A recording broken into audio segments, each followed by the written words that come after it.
Então, nesta aula, nós vamos estudar os cometas. Cometas são também, assim como os planetas, as luas, os anéis, os asteroides, componentes do sistema solar, né? E estudá-los é importante, não só porque eles têm uma fenomenologia bonita e cientificamente interessante, mas pelo fato de eles virem de distâncias muito grandes, eles provavelmente mantêm a composição química que formou originariamente a nuvem do sistema solar. Então, ela representa indícios fósseis muito interessantes do ponto de vista químico. O cometa mais famoso da história é o cometa Halley, né? O cometa Halley foi o primeiro cometa periódico que se descobriu, né? Descoberta feita pelo Halley, que fez esses cálculos, ajudados por um amigo que entendia de gravidade, que se chamava Newton, né? Aí a covardia, né? Calculou então que o cometa de Halley era periódico, determinou a órbita, né? E com isso pôde-se registrar diversas passagens. Mostrou-se que a cada 75,3 anos o cometa de Halley volta, né? Então nós temos aqui registrado a passagem de 1986, que eu assisti. Cometas, aliás, historicamente dizem que trazem desgraças, né? Eu confirmei isso, porque no dia que eu fui ver o cometa Halley, quebrei o braço. Jogando futebol, é claro, não vendo o cometa Halley, né? Aqui a passagem de 1910, já existia fotografia naquela época, né? E aqui a passagem de 1066, que foi registrado numa tapeçaria, o cometa aqui, todo mundo apontando o dedo aqui, ó. Olha o cometa passando e tal, né? Então, esse cometa de Halley, em todas as suas passagens, foi muito visível, muito espetacular, né? E isso é parte da fama dele, é outra parte que foi o primeiro cometa realmente periódico que se descobriu, né? Na última passagem de 1976, a Agência Espacial Europeia mandou uma nave chamada Giotto, que chegou até o núcleo do cometa, né? E mostrou que o núcleo do cometa aqui, como se imaginava, era uma mistura, né, de gelo, pedra e gases, né? E aqui você vê os jatos dos gases sendo expelidos desse núcleo muito pequeno, né? A composição de um cometa, normalmente, você tem um núcleo cercado pela coma, e uma cauda de poeira e uma cauda de gás, esse azul aqui, em geral azul, né? Gás ionizado. Vocês vejam que essa composição típica de um cometa, você vê essa cauda de gás ionizado e a cauda de poeira. E aqui a coma, e no centro do coma você tem um núcleo, né? O núcleo é muito pequeno, né? Em geral 10 quilômetros, 20 quilômetros, raramente mais do que 20 quilômetros. Não que seja impossível, mas é raro. E os cometas normalmente têm a cauda apontada em direção oposta ao Sol, né? Você tem o Sol que aquece o núcleo, que faz com que os gases que estão lá dentro sejam expelidos, né? E o vento solar faz com que essa cauda, esses gases sejam jogados para trás, e isso forma essa bonita cauda à medida que o núcleo avança em direção ao Sol. Quando ele passa do Sol, ele começa a se afastar, e a figura é essencialmente a mesma, né? Você não pode dizer se esse cometa, com essa configuração, está se aproximando ou está se afastando, porque a figura é exatamente a mesma, né? Para cometas que se aproximam ou se afastam. Então, o modelo de gelo sujo, né, que é conhecido como modelo de gelo sujo, ele foi lançado pelo Fred Whipple no ano de 1950, e ele basicamente supõe que o núcleo de o cometa é composto por pedra, poeira, gelo, a maior parte, na verdade, é gelo, e gases congelados de dióxido de carbono, monóxido de carbono, metano, amônia e outros gases minoritários. Não são só esses os gases. Congelados, que estão armazenados nessa pedra de gelo, mistura de gelo com poeira, que fica a bilhões de quilômetros do Sol e, por alguma razão, uma perturbação gravitacional se aproxima do Sol e, na medida em que o Sol aquece o cometa, esses gases são aquecidos e são expelidos do cometa. Né? Então, por causa da força do vento solar, o vento solar é aquele vento de partículas ionizadas que são jogadas nas explosões solares, né? Associadas às manchas solares, joga então esses gases para trás do núcleo, formando essa cauda muito bonita. Essa cauda nem sempre é muito grande. Aqui você tem o cometa Holmes, um cometa periódico, visto em 2007, né?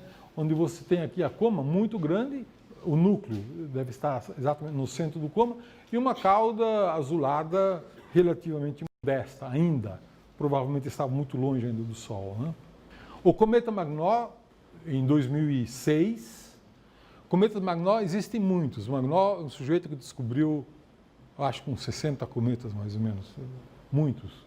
Vocês vejam como é espetacular essa passagem e o tamanho dessa cauda do cometa Magnó. Né? Realmente um espetáculo. E por isso que os cometas são historicamente muito famosos e durante muitos séculos associados a mensagens, como mensageiros de más notícias. Né? Alguns achavam também que as caudas eram compostas por gases venenosos. Né? Tá certo? E vocês veem também que o cometa Magnó teve uma coma verde e uma cauda azul. Ok, alguns desses cometas já foram visitados por naves. Né? O primeiro deles foi a Giotto, a nave Giotto, que foi visitar o núcleo do Halley, né, fotografou o núcleo de Halley.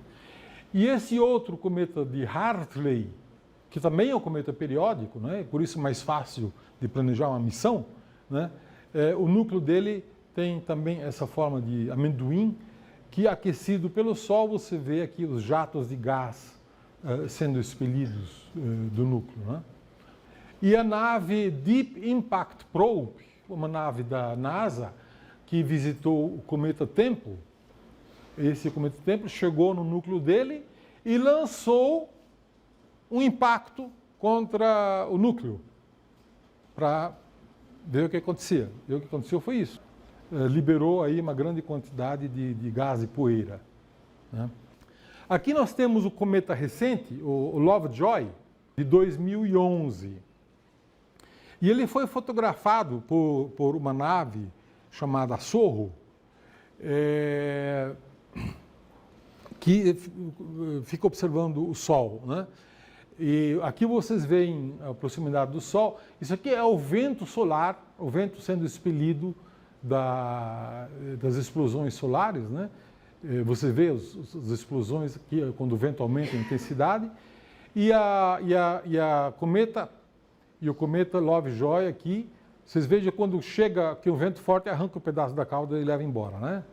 Presta atenção que isso vai acontecer. Quando chega uma explosão mais forte, parte da cauda é arrancada aí e leva embora. Esse é o cometa Lovejoy. Um outro cometa muito notório foi o cometa Ison. O cometa Ison foi descoberto para ser um dos grandes eventos, né, dos nossos tempos. Né? Ele teve a sua passagem no periélio no dia 28 de novembro de 2013, certo? Vocês provavelmente se lembram disso, né? Que havia uma expectativa de que depois da passagem do periélio, liberando muitos gases, ele seria um cometa muito visível no céu, possivelmente um feito aí entre os históricos, né? Feitos históricos, cometas históricos, né? Esse aqui é uma fotografia tirada pelo telescópio espacial Hubble, né? Quando ele estava longe ainda, que você vê o núcleo e o coma. Mas quando ele se aproximou do Sol, aconteceu uma coisa muito inesperada. Ele foi destruído. Ele desintegrou na passagem do periélio. Né? E eu vou mostrar aqui uma sequência de fotografias, né, feitas por duas naves, a nave Sorro e a nave Estéreo. Então aqui um primeiro filme, onde você vê o cometa Ison com as duas caudas aqui se aproximando do Sol, e aqui numa vista ampliada, ele vai aparecer, né, agora um zoom maior, ele vai aparecer aqui se aproximando rapidamente do Sol, e saindo do outro lado, mas só sai aqui uma quantidade de gás, já não tem mais núcleo. O núcleo sumiu, se desintegrou. E aqui nós vamos ver com dois zooms, né? Um zoom pequeno em azul e um zoom maior aqui em vermelho. Aqui você vê ele se aproximando, agora já chega aqui num zoom maior, né? Ele sai aqui, um resquício de gás que você vê aqui, e que acaba aos poucos, enfim, se definhando, e depois de algum tempo o cometa sumiu, né? Quer dizer, deixou de ter um núcleo que pudesse evaporar gás, né? Então, na passagem do periélio, ele morreu. 28 de novembro de 2013, acabou. Curioso, né? Esse cometa não era periódico, ele tinha sido a primeira vez que ele tinha sido visto, né? Vocês vão se perguntar, mas como assim? Por que ele se desintegrou? A ideia, na verdade, é que ele era um cometa muito pequeno, muito menor do que se supunha no início, né? Não se sabe exatamente. Houve muitas estimativas do tamanho do cometa, que no início achava-se que tinha um núcleo de 6 quilômetros, né? E no final das contas, acha-se que o núcleo, na verdade, tinha menos de 500 metros, né? E era um núcleo, de fato, muito pequeno, e quando chegou tão perto do Sol, simplesmente o núcleo se desintegrou. Vou mostrar ainda um outro vídeo, também feito pela nave Sorro em 2007, que é o cometa Encke. E que vocês veem aqui o vento solar, né? O vento solar, e aqui o cometinha. Olha, presta atenção, esse vento está chegando, olha o que faz com a cauda. Arrancou a cauda. Mas feito lagartixa, quando você corta a cauda cresce de novo, certo? E foi o que aconteceu também com o cometa Encke. A cauda voltou a crescer e insistiu indo lá para o centro do Sol. Olha, aqui a cauda já está refeita, né? Esperando, evidentemente, chegar mais uma explosão solar, né? Você vê que a cauda vai enfim, soltando aqui aos poucos jatos aí para trás, né? Eu vou tentar aqui repetir para vocês prestarem atenção quando o cometa agora vai chegar ao frente, ele vai arrancar a cauda. Presta atenção. Leva a cauda embora. E o cometa fica sem cauda, uma cauda muito pequena, né? Que se restabelece. Vocês vejam que também são fenômenos bem recentes, né? É claro que você fotografar um cometa numa passagem tão próximo do Sol exige uma tecnologia realmente extraordinária, né? E isso se consegue mandando uma nave no espaço com um coronógrafo. Você faz um anteparo do Sol, né? Produz um eclipse artificial, né? De tal maneira que você consegue ver o que se passa na vizinhança imediata, que se você não fizer esse eclipse, a visão fica ofuscada, né? Pela luz do Sol, você não vai ver o cometa, que tem um brilho evidentemente muito menor do que um Sol, né? Aqui nós temos um outro cometa se desintegrando, né? Ele foi fotografado em 3 dias consecutivos pelo telescópio espacial Hubble, e você vê o núcleo dele se desintegrando e lançando fragmentos que estão sendo jogados aqui para trás, né? E evidentemente uma desintegração desse núcleo, né?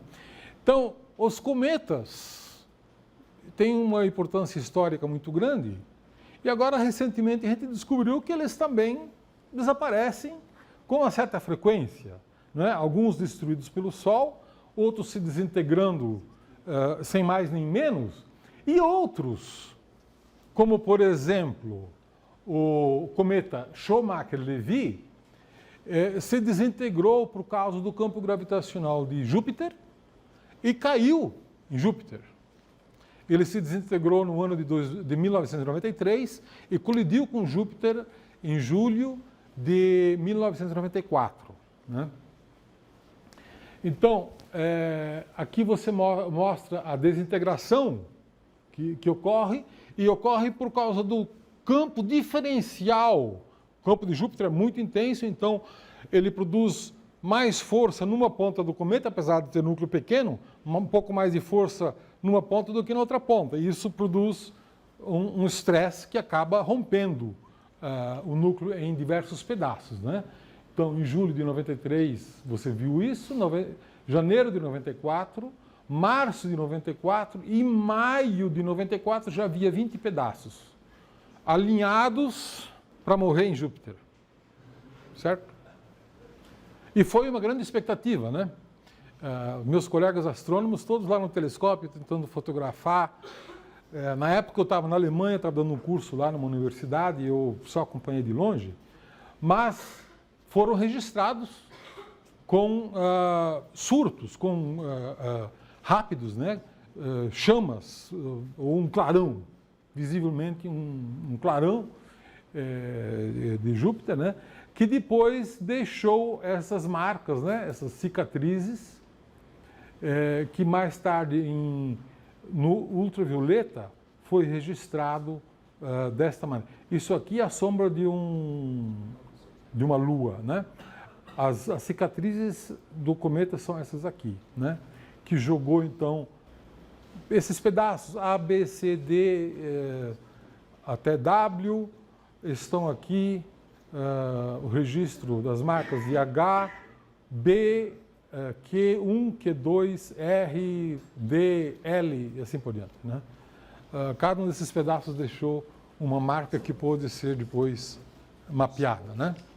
Então, o Sol destrói cometas e Júpiter também destrói cometas.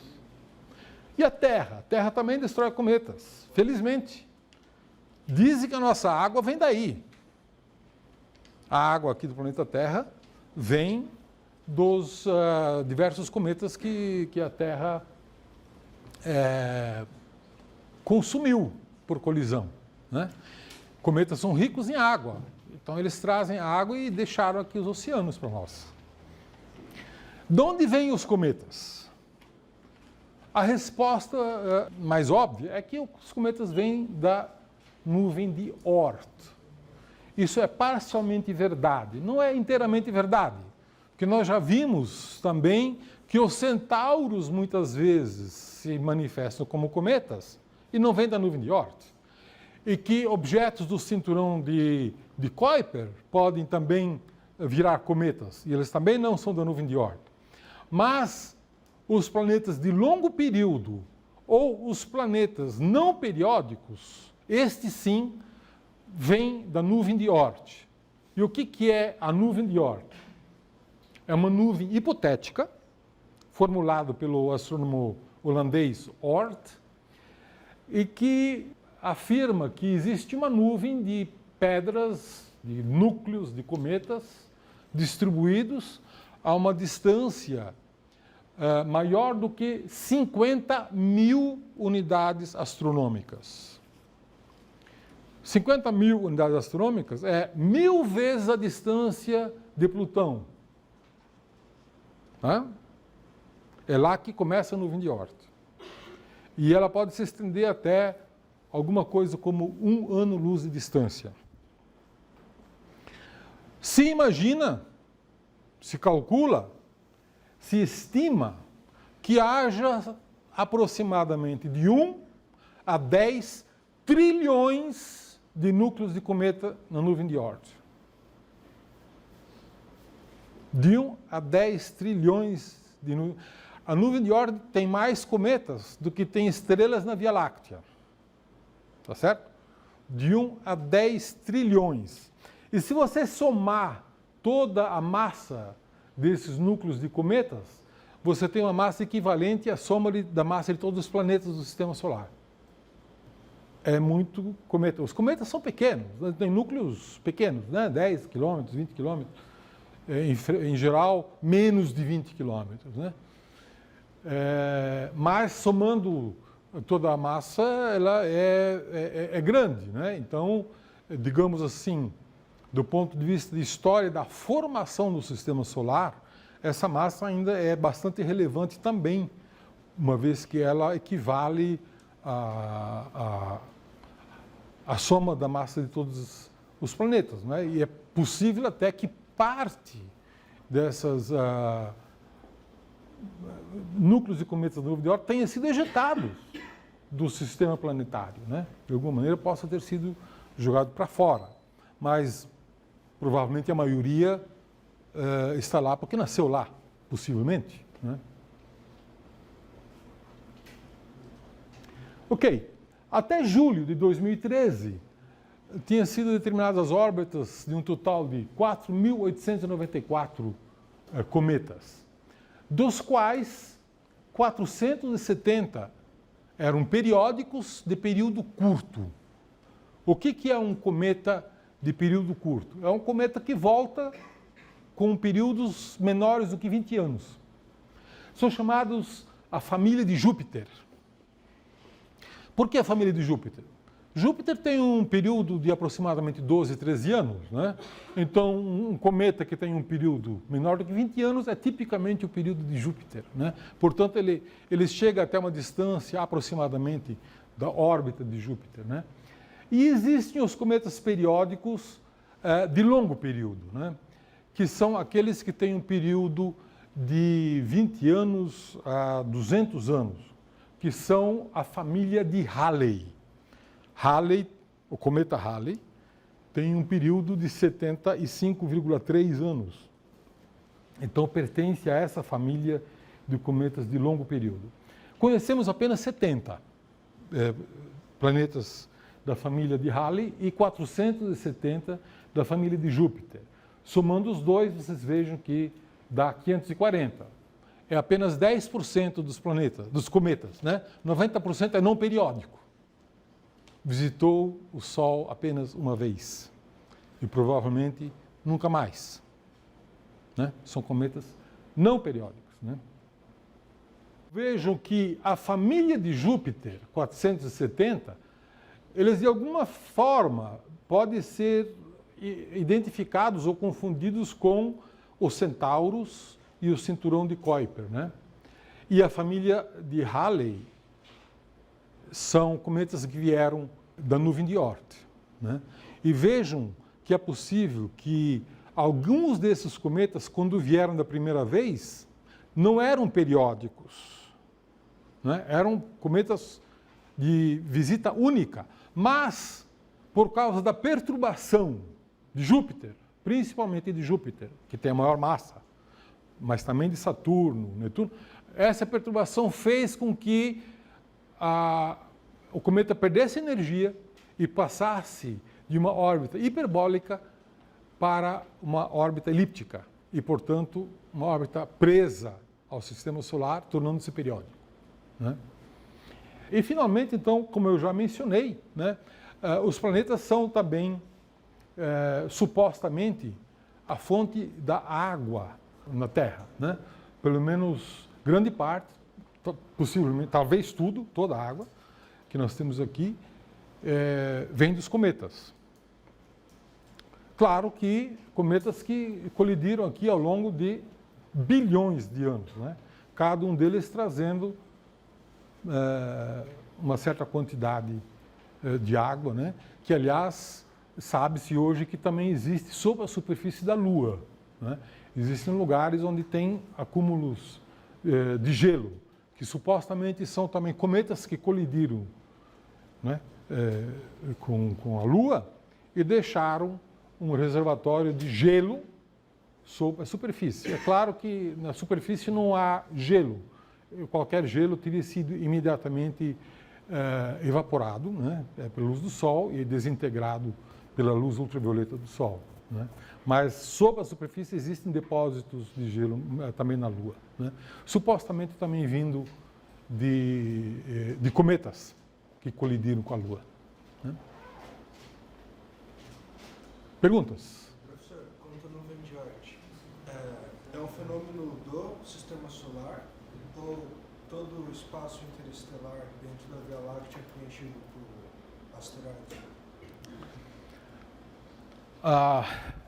A pergunta é se a nuvem de Oort é um fenômeno do Sistema Solar ou se esse fenômeno é comum a outras estrelas, né? Nós temos uma certa dificuldade de responder essa pergunta. Por quê? Porque cometas são objetos relativamente pequenos e efêmeros, né? A gente observa eles no Sistema Solar. Em outras estrelas é muito difícil de você observar cometas, mas já foram observados. Já existe registro de pelo menos 10 cometas em outras estrelas, né? Ao passarem na frente da estrela, existem evidências espectroscópicas da absorção da luz da estrela pelas caudas dos cometas, né? Há pelo menos uns 10 casos desses registrados, o que sugere que cometas sejam um fenômeno comum nas estrelas, né? De uma certa maneira, seria absurdo pensar que o Sol, o Sistema Solar, fosse um caso único. Então, o que se pensa é que a melhor hipótese é de que o caso solar é um caso típico. Nós não temos hipótese melhor, né? Essa poeira que tem dentro das galáxias pode ser asteroides ou é poeira mesmo? Não, é poeira. A poeira interestelar é poeira, não tem nada a ver com núcleos de cometas, etc, etc, né?